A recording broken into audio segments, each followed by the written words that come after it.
Graça e paz, meus irmãos. Que Deus possa nos abençoar nesse novo dia, nesse novo tempo, nessa nova fase que nós estamos vivendo na nossa igreja, com relação aos estudos do livro de João.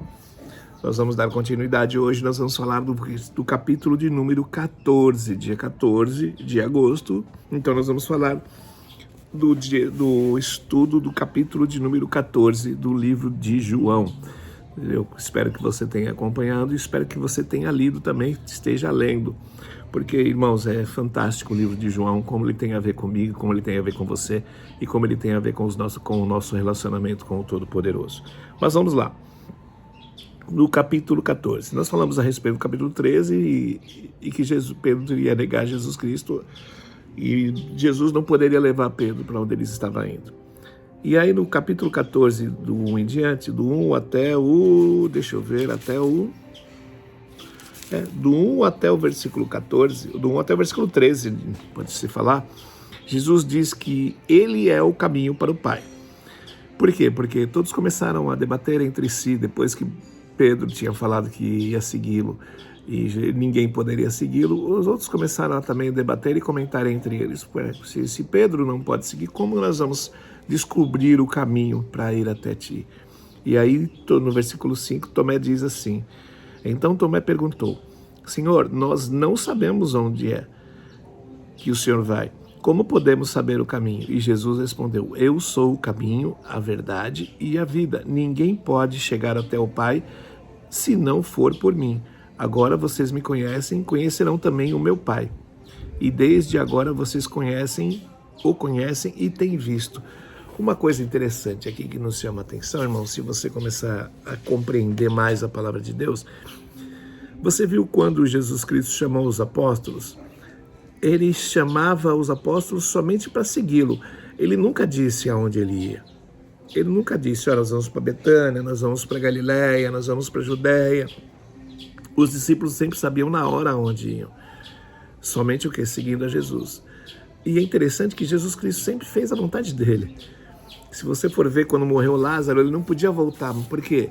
Os discípulos falavam: mas se você voltar, você vai morrer. Vai morrer, porque as pessoas querem apedrejar o Senhor lá.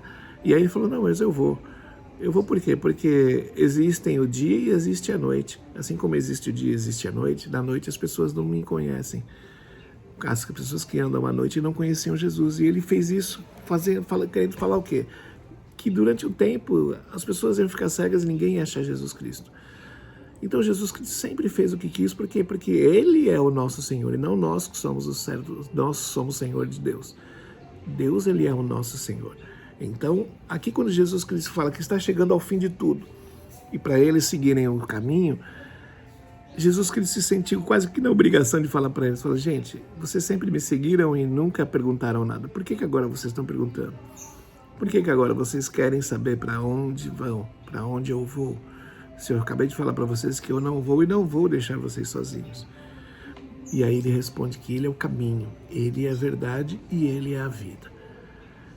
Irmãos, eu não sei qual a sua crença, eu não sei como está o seu relacionamento com Deus, mas eu peço uma coisa para você: se aprofunde no relacionamento com o Todo-Poderoso.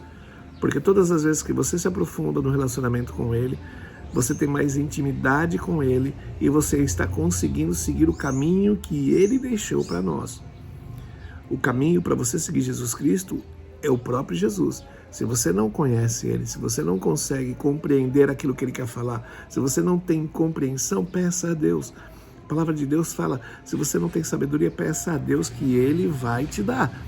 Então, irmão, não fique sem nenhum caminho na sua vida. Coloque um caminho, coloque o verdadeiro caminho. E quando ele fala que ele é o caminho, a verdade e a vida, é por isso que muitas pessoas ainda falam a respeito da conversão. Você estava indo por um caminho e você se converteu daquele caminho mal e voltou para o caminho certo. Qual o caminho certo? O caminho certo é esse que Jesus está colocando no capítulo 14 de João. E ele, do versículo ainda de número 12, ele diz: eu afirmo a vocês que isto é verdade. Quem crê em mim fará coisas que eu faço e até maiores do que essas, pois eu vou para o meu Pai. A palavra de Deus e o próprio Jesus aqui ele afirmou que se você crê nele, você vai fazer coisas que ainda não estão nesse livro. Se você crê nele, você vai fazer coisas espetaculares ainda nesse mundo. Quer saber uma coisa espetacular? Você perdoar as pessoas que te ofendem. Quer saber uma coisa espetacular? Você conseguir viver do jeito que você está vivendo. Deus está aplicando o milagre da vida na sua vida todos os dias e você não está percebendo isso. Se liga, pega a visão de Cristo Jesus para a sua vida, amém? E vamos lá do versículo, aí do capítulo 14, do versículo 15 até o versículo de número 31, Jesus faz a promessa do Espírito Santo de Deus. Olha que coisa linda. Do 15 ele diz assim, Jesus continuou, se vocês me amam, obedeçam os meus mandamentos, e pedirei ao Pai, e ele lhe dará outro auxiliador, o Espírito da verdade, para ficar com vocês para sempre. Olha que coisa linda. E o versículo 18 ele diz, não vou deixá-los abandonados, mas voltarei para ficar com vocês. Aqui Jesus Cristo está falando o quê? Você vai receber o Espírito da verdade, mas o Espírito da verdade, ele contenda com o Espírito da mentira, amém? Verdade é autônomo de mentira. Mentira e verdade não se misturam. Não existe uma pequena mentira e não existe uma grande verdade. Verdade é verdade e mentira é mentira. Ah, pastor, mas eu menti para salvar as pessoas. Não existe isso, irmãos. Não existe você mentir para salvar algumas pessoas. Não existe. A mentira, ela sempre tem uma consequência horrível. Existe uma pesquisa em Harvard, nos Estados Unidos, que diz que para cada mentira que você fala, você precisa falar outras 14 mentiras para manter aquela em pé. Então não adianta, o pai da mentira é o diabo. E aqui ele diz o quê?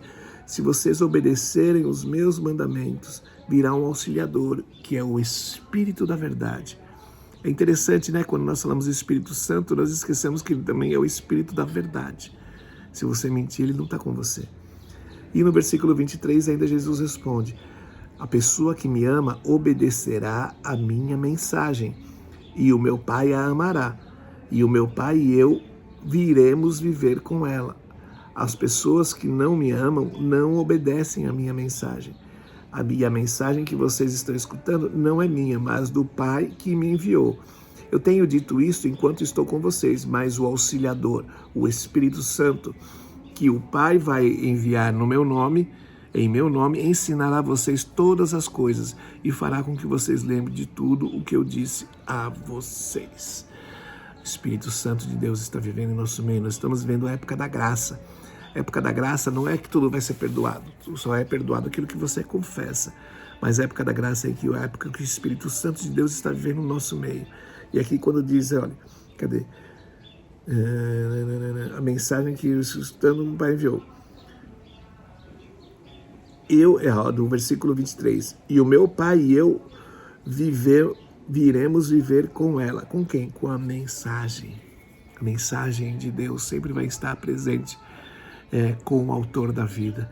A Bíblia é o único livro que você lê na presença do autor. E o autor vai te explicando capítulo por capítulo, versículo por versículo, aquilo que você precisa saber. Ah, pastor, mas eu não entendo. Ore e peça compreensão a Deus que Ele vai te dar. E para finalizar o capítulo de número 14, no versículo 29 diz assim, digo isso agora antes que as coisas aconteçam, para que quando acontecerem vocês creiam. Existem alguns momentos na nossa vida que nós estamos na prova. Quando nós estamos na prova, como diz um pastor amigo meu, quando o professor ele aplica a prova, ele fica em silêncio. Para quê? Para que você coloque em prática aquilo que você aprendeu. Muitos de nós estamos vivendo nossas provas, nossas provações, nossas tentações, nossas lutas e batalhas. Para quê? Para você colocar em prática aquilo que você aprendeu até aqui.